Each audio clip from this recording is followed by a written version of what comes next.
Le Pixel 8 Pro sera peut-être toujours au top en 2030, enfin c'est l'idée, hein. Et c'est sans doute l'info la plus importante que l'on puisse retenir de ce nouveau smartphone proposé par Google cette année. Je vais tout vous expliquer, attention, accrochez-vous, c'est parti.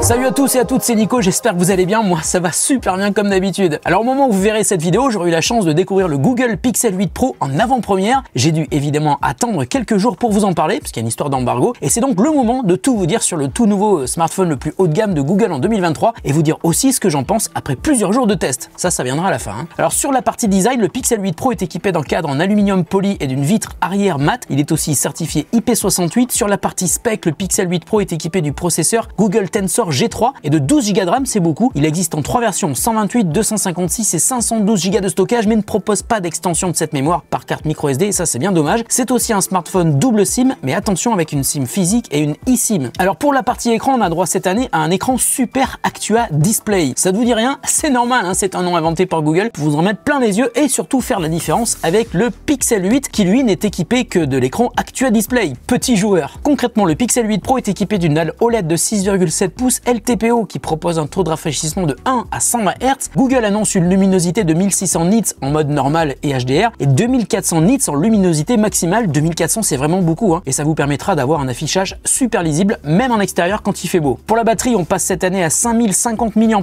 qui promettent 24 heures d'autonomie. La charge rapide est au rendez-vous, mais elle n'est pas super rapide, hein, seulement 30 watts. Là carrément c'est vraiment décevant par rapport au ténor du marché en 2023. Pour vous donner une idée, vous pourrez passer de 0 à 50% de batterie en 30 minutes. Il est aussi compatible avec la recharge sans fil qui monte à 23 watts, mais attention, ça c'est uniquement si vous utilisez le Pixel Stand, car avec un chargeur compatible Qi, vous pourrez monter à 12 watts, mais sans doute pas plus avec la charge sans fil. Et enfin, il est compatible avec la charge inversée, ce qui vous dépannera, hein, si vous avez besoin de charger vos Pixel Buds Pro ou votre Pixel Watch 2, qui ont aussi été annoncés en même temps dans la conférence de Google. Enfin, le Pixel 8 Pro est compatible Wi-Fi 7 et Bluetooth 5.3, et il est bien sûr livré avec Android 14. Alors pour la partie photo, pas mal de nouveautés. Un nouveau capteur principal de 50 mégapixels qui combine 8 pixels en 1 pour capter plus de lumière, c'est logique. Ce capteur permet aussi de gérer le zoom équivalent 2 fois. C'est pas énorme, mais ça c'est juste le premier zoom. Il y en a un autre. Et puis à côté, il y a donc un deuxième capteur qui est un téléobjectif de 48 mégapixels qui combine 4 pixels en 1. Il propose un zoom optique 5 fois et un zoom équivalent optique de 10 fois. Mais Google va encore plus loin puisque le zoom haute résolution, comme l'appelle Google, monte à 30 fois. Évidemment, cette amplitude de zoom est vraiment très loin des meilleurs smartphones Android en 2023. Mais on le sait depuis très longtemps, hein, Google mise surtout sur le traitement logiciel pour que même un zoom numérique nous permette de réaliser des photos qui restent malgré tout parfaitement exploitables. Le troisième capteur à l'arrière est un ultra grand angle de 48 mégapixels avec autofocus et correction de la géométrie de l'image. À noter que le zoom grand angle et le téléobjectif proposent de la stabilisation optique et numérique. Enfin, dernier capteur sur le Pixel 8 Pro, un appareil à selfie de 10,5 mégapixels avec autofocus, mais aussi une fonction ultra grand angle de 95 degrés. Mais on va passer à un point important qui m'a particulièrement intéressé dans la conf de Google, ce sont les améliorations logicielles sur la vidéo. Et là c'est pareil, il y a plein de trucs intéressants, à commencer par le mode vision de nuit en vidéo, y compris sur les vidéos en accéléré,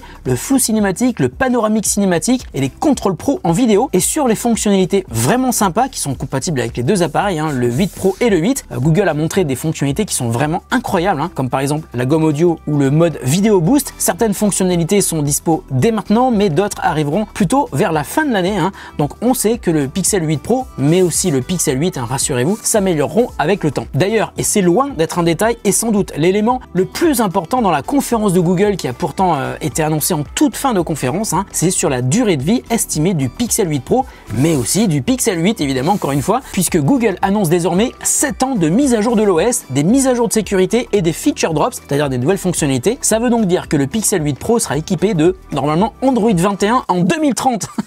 Non mais en vrai c'est super cool, hein. Et heureusement, car le Pixel 8 Pro est vendu plus cher que le Pixel 7 Pro l'an dernier. Le Pixel 8 Pro est vendu 1099 € pour la version 128 Go, c'est beaucoup, mais le Google Pixel 8 Pro est donc sur le papier du moins un super investissement pour l'avenir. Allez, on passe à l'unboxing.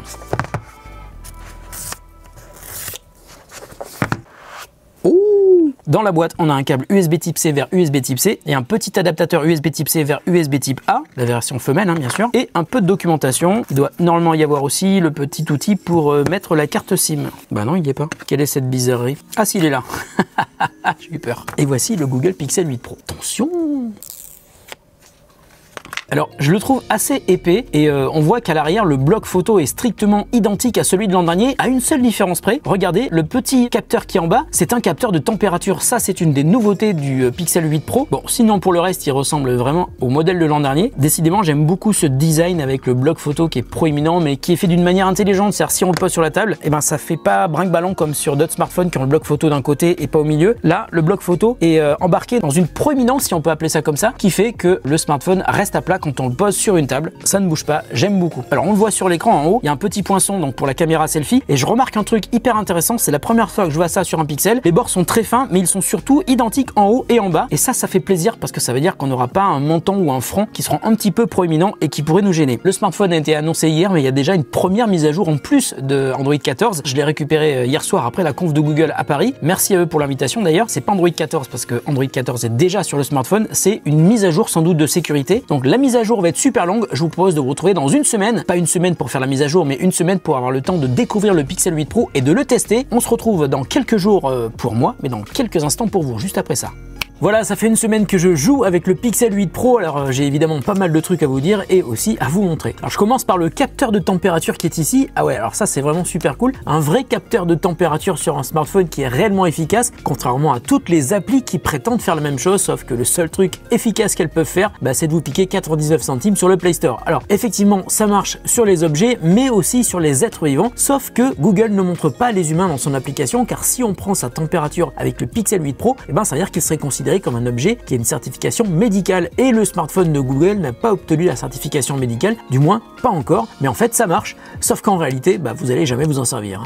Non mais en vrai, une nouveauté qui est beaucoup plus utile, c'est l'écran qui est beaucoup plus lumineux en extérieur. C'est flagrant, il met même une claque à l'iPhone 15 Pro Max. On a un pic de luminosité à 2400 nits et même en plein soleil, on voit toujours très bien. Et rien que pour cette luminosité incroyablement élevée, je pense que le Pixel 8 Pro est tout simplement plus agréable à utiliser en extérieur que n'importe quel autre smartphone. Et puis il y a une différence aussi qui se voit à l'usage, c'est le nouveau processeur Google Tensor G3 qui va être très utile pour une tâche récurrente avec ce smartphone, l'utilisation de l'IA pour faire tout et n'importe quoi sur le Pixel 8 Pro de manière assistée. Google nous prend par la main et va nous aider à tout faire de manière plus simple et plus efficace. Par exemple, l'assistant Google, la batterie, les photos, les vidéos, la traduction, la lecture audio de pages web. Ça marche super bien en anglais, pas encore parfaitement bien en français. His sixth album, Purple Rain, was recorded with his new backing band The Revolution, and was also the soundtrack to the film of the same name in which he starred. Tout est boosté à l'IA et c'est pour cette raison qu'un processeur puissant est nécessaire et pas que pour jouer, bien sûr. Et c'est d'autant plus important sur le Pixel 8 Pro que sur n'importe quel autre smartphone Android, puisque depuis le Pixel 3, souvenez-vous qu'il n'y avait pas de zoom optique et qui malgré tout était impressionnant sur les zooms numériques. On sait que sur les Google Pixel, la force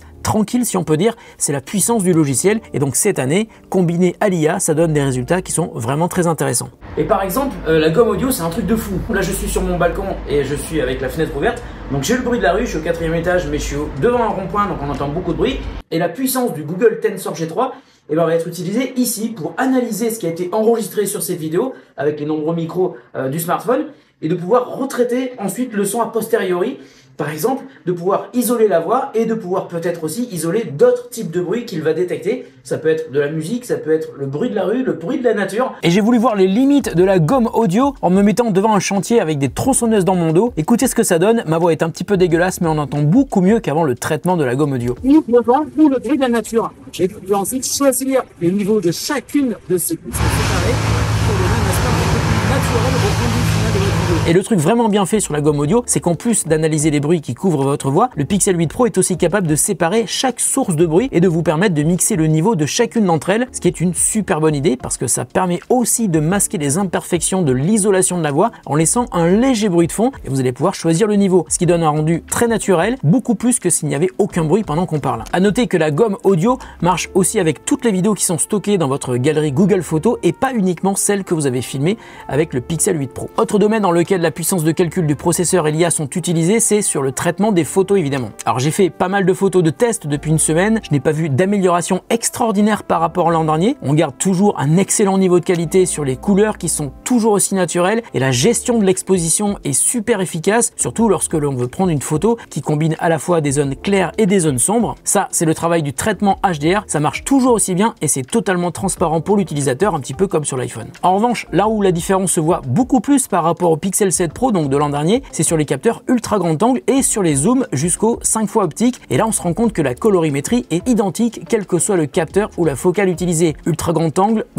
ou téléobjectif. Le zoom 5 fois est d'ailleurs très impressionnant. On se rapproche petit à petit de la qualité qu'on peut attendre avec un appareil photo et un objectif à focale fixe. C'est bluffant. On peut aussi parler du zoom numérique 30 fois qui donne des résultats là aussi assez incroyables. Les panneaux par exemple de la gare Saint-Lazare sont parfaitement lisibles, même vus de très très loin, et on peut le voir quand on compare à la version ultra grand angle. Mais encore plus fort, c'est aussi valable de nuit. Les photos sont là aussi super satisfaisantes à toutes les focales et sur tous les capteurs. L'appareil détecte le manque de luminosité et se met tout seul en mode nuit et fait une pause de 4 secondes pour réussir à capter plus de lumière pour un résultat qui sera super satisfaisant donc. Et lorsque l'on vise le ciel étoilé, l'appareil photo passe alors automatiquement en mode astrophotographie et déclenche alors une pause très longue de 4 minutes où l'appareil prendra successivement plein de clichés pour les assembler pour au final vous faire découvrir les étoiles comme vous ne les voyez pas à l'œil nu évidemment. En revanche, il n'est plus possible de sélectionner le mode astrophotographie manuellement, c'est entièrement automatique et donc à la moindre source de lumière périphérique, par exemple en ville, le Pixel 8 Pro restera en simple mode nuit. Dans les nouveautés, on a aussi le Magic Editor qui permet d'aller encore plus loin que la gomme magique. Vous pouvez désormais déplacer des objets ou des personnes dans l'image, c'est vraiment chouette, mais ça peut parfois donner des résultats assez bizarres. Par exemple, si vous êtes derrière un objet et que vous vous déplacez sur l'image, eh bien ce qui était caché sur la photo d'origine ne va pas être recréé de manière efficace ou même pas recréé du tout, comme c'est le cas sur cette photo. Et puis il y a des fonctionnalités que j'aurais bien voulu vous montrer aujourd'hui, mais je peux pas, tout simplement parce qu'elles sont pas encore disponibles et ça m'a beaucoup déçu. Il faudra donc attendre la fin de l'année pour utiliser le Video Boost et le mode vision de nuit en vidéo. Et vous le savez sans doute, Google passe son temps à lancer des produits mais aussi des services et à y mettre fin quelques années voire quelques mois plus tard. On espère juste que les fonctionnalités promises par Google lors de la keynote de présentation du Pixel 8 Pro seront bien là pour la fin de l'année. Et on en vient à une autre promesse de Google qui nous indique que le Pixel 8 Pro sera compatible avec les mises à jour de l'OS, les mises à jour de sécurité et les feature drops, donc les nouvelles fonctionnalités, jusqu'en